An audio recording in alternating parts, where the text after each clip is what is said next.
Hello friends, आज मैं आपके साथ इकोनॉमिक्स का एक और टॉपिक लेके आया हूँ। टॉपिक का नाम है causes of environment degradation and depletion of resources and chapter का नाम है सस्टेनेबल डेवलपमेंट। शुरू करने से पहले बता दूं कि इस चैप्टर के सारे लिंक्स आपको डिस्क्रिप्शन में मिल जाएंगे।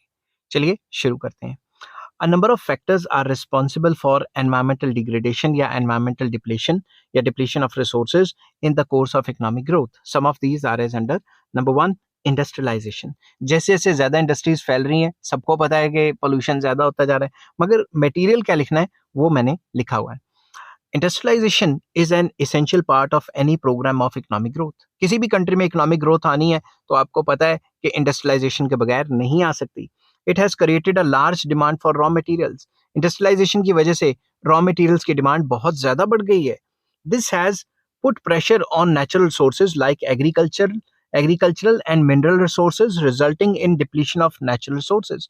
इसकी वजह से इंडस्ट्रियलाइजेशन की वजह से नेचुरल रिसोर्सेज की डिमांड बढ़ गई है, एग्रीकल्चरल चीज़ों की डिमांड बढ़ गई है, मिनरल रिसोर्सेज की डिमांड बढ़ गई है, जिसकी वजह से एनवायरमेंटल डिग्रेडेशन या फिर एनवायरमेंटल डिप्लीशन हो रहा है। Industrialisation has also led to industrial pollution in various ways. इसकी वजह से इंडस्ट्रियल पॉल्यूशन भी हुआ है। किस किस तरीके से?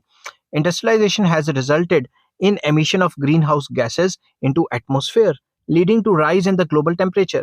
इंडस्ट्रियलाइजेशन क्या करता है? धुआं निकालते हैं, काफी ज्यादा एयर पोल्यूशन हो जाता है, ग्रीन हाउस गैसेज बढ़ जाती हैं और ग्लोबल टेम्परेचर बढ़ रहा है।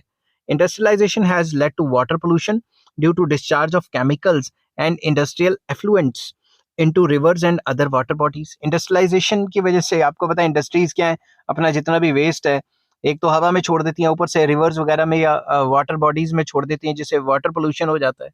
Industrialisation has created a large demand for energy which is provided by thermal और हाइड्रो पावर। इंडस्ट्रियलाइजेशन जो है वो पावर की डिमांड करती है। अब जितनी ज्यादा इंडस्ट्रीज फैलेंगी, आपको पता है उतनी ज्यादा बिजली की डिमांड तो होगी। बिजली को प्रोड्यूस करने के लिए कोयला जलाया जाएगा या फिर डैम बनाए जाएंगे। इसमें भी जो कोयले के थ्रू है बिजली बनाना, उसमें भी काफी ज्यादा धुआं निकलता है, पता ही आपको।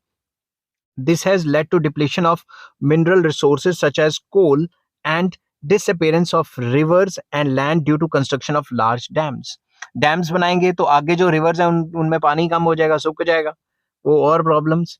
Thus the industrialization which required large quantity of natural resources for mass production has resulted in depletion and degradation of natural resources. तो इंडस्ट्रीज की वजह से हमारे रिसोर्सेज डिप्लीट भी करते हैं और जो हमारे नेचुरल रिसोर्सेज हैं उनके अंदर डिग्रेडेशन भी लगातार आ रहा है।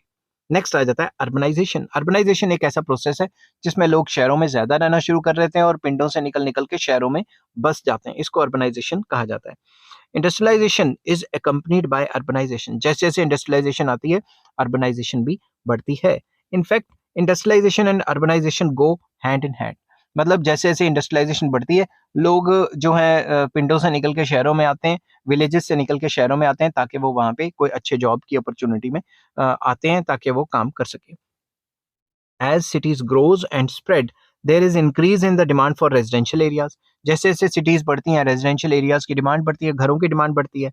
To accommodate the increasing population of urban areas, agricultural land and forest land have been encroached. तो बेसिकली होता क्या है, लोगों की जो घरों की डिमांड है, इसको बढ़ाने के लिए क्या किया जाता है, जो आसपास शहर के आसपास का जो एरिया है, चाहे वो फॉरेस्ट है, चाहे वो एग्रीकल्चर लैंड है, उसको रेजिडेंशियल एरिया में कन्वर्ट कराया जाता है। ठीक है ना? This has adversely affect the natural environment. इसका नेचुरल एनवायरनमेंट पे बहुत बुरा असर पड़ता है। Urbanisation added to problem of air and water pollution. इसकी वजह से एयर पोल्यूशन या वाटर पोल्यूशन भी काफी होता है। An increase in the number of vehicles in urban areas has led to air pollution due to vehicular emissions. क्योंकि urban areas में व्हीकल्स काफी ज्यादा होती हैं, इस वजह से एयर पोल्यूशन भी काफी ज्यादा होता है, क्योंकि गाड़ियों से धुआं निकलता है। An ever-growing urban population has led to water pollution due to discharge of urban wastes into the rivers and water bodies.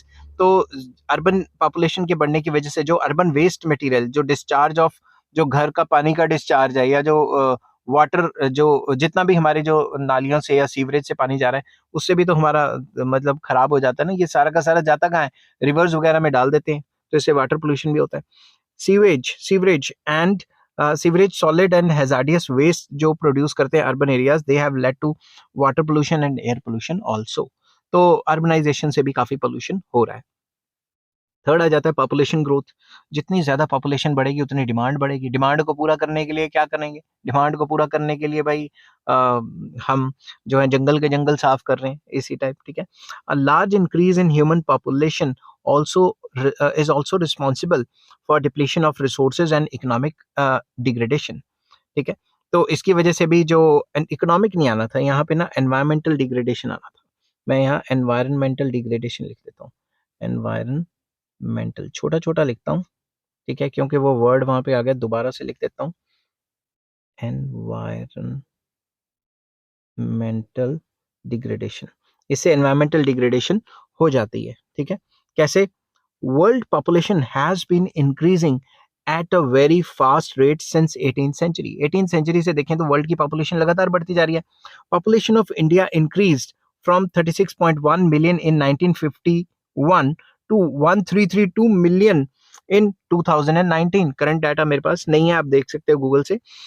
It increased at a rate of around 1.15% per annum in 2017. A very large tract of forests and grasslands have been converted into the agriculture land to provide food for the exploding population. ये जो धमाके की speed से population बढ़ रही है, इसकी खाने की डिमांड को पूरा करने के लिए, ठीक है, एग्रीकल्चर लैंड बनाया जाएगा। एग्रीकल्चर लैंड के लिए फॉरेस्ट काटे जाएंगे, या फिर इनकी चीजों की डिमांड के लिए लकड़ी काटी जाएगी। तो दोनों तरफ से काम खराब ही है ना।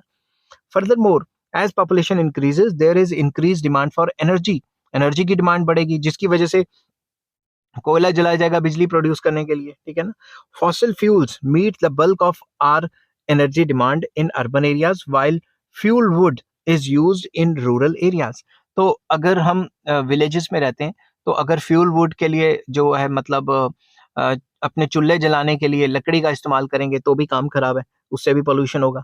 The indiscriminate use of our energy sources is responsible for rapid depletion. इससे भी हमारे जो रिसोर्सेज हैं, वो नेचुरल रिसोर्सेज हैं, वो डिप्लीट हो रहे हैं। जो एनवायरमेंटल रिसोर्सेज हैं वो डिप्लीट होते जा रहे हैं दिन ब दिन।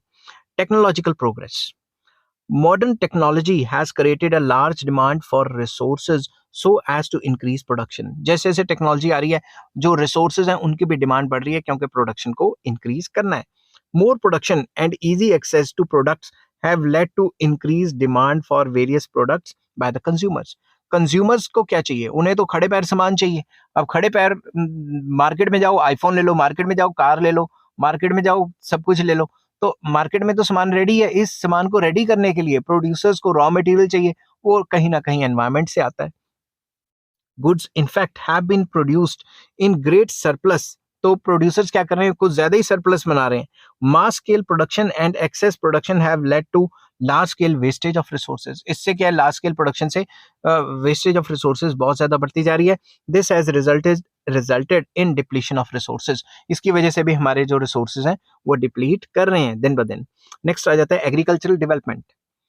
Agricultural development is also responsible for depletion of resources and environmental degradation. Agriculture की वजह से भी हमारे जो रिसोर्सेज हैं डिप्लीट हो रहे हैं। जंगल काट के एग्रीकल्चर करना शुरू कर दिया, समझ गए, तो उससे फॉरेस्ट रिसोर्सेज डिप्लीट हो गए। ऊपर से एग्रीकल्चर की प्रोडक्शन के लिए इतने ज्यादा वो पेस्टिसाइड्स एंड फर्टिलाइजर छिड़कते हैं, जिससे ग्राउंड वाटर भी खराब हो जाता है। The area under cultivation has increased so as to increase agriculture production. Cultivation मतलब क्योंकि पॉपुलेशन बढ़ रही है, खाने की डिमांड बढ़ रही है, तो एरिया अंडर कल्टीवेशन बढ़ाने के लिए जंगलों को साफ किया जा रहा है, समझ गए बात। This has resulted in deforestation and has thereby led to environmental degradation. इससे डिफॉरेस्टेशन हो रही है, जिससे एनवायरमेंटल डिग्रेडेशन भी हो रही है। High yielding variety seeds have been introduced. HYV मतलब हाई यील्डिंग वैरायटी सीड्स। इससे क्या है? एग्रीकल्चर प्रोडक्टिविटी को इंक्रीज किया जाए, इसलिए इंट्रोड्यूस किए। The use of high yielding variety seeds require huge inputs of irrigation water, irrigated water या इरिगेशन वाटर। तो इसके लिए क्या है? पानी की डिमांड भी ज्यादा बढ़ गई है। केमिकल फर्टिलाइजर एंड पेस्टिसाइड्स की डिमांड भी बढ़ गई है।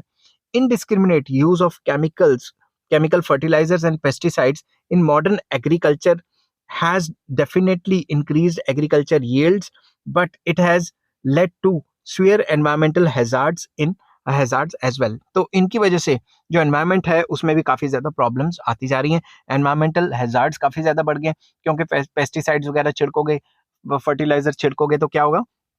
वो ग्राउंड वाटर में मिल जाएंगे और वही हम पानी पिएंगे, तो प्रॉब्लम्स तो आनी है। These chemicals have contaminated the food grains and vegetables as these chemicals creep into the food chain. तो chemicals ये सारे के सारे कहीं ना कहीं हम जो अपनी क्रॉप्स हैं उनके ऊपर भी छिड़कते हैं और वाटर के अंदर भी छिड़कते हैं, तो ये कहीं ना कहीं फूड चेन में आ जाते हैं और डायरेक्टली या इनडायरेक्टली हम कंज्यूम करते हैं, जिससे हमारे लिए भी खराब है और जो बाकी जो एनिमल्स एंड और जो बर्ड्स वगैरह हैं उनके लिए भी खराब है। आई होप ये वीडियो आपको पसंद आई होगी। अगर पसंद आती है तो please like, share and subscribe. इस चैप्टर के सारे लिंक्स आपको डिस्क्रिप्शन में मिल जाएंगे। Take care, bye bye.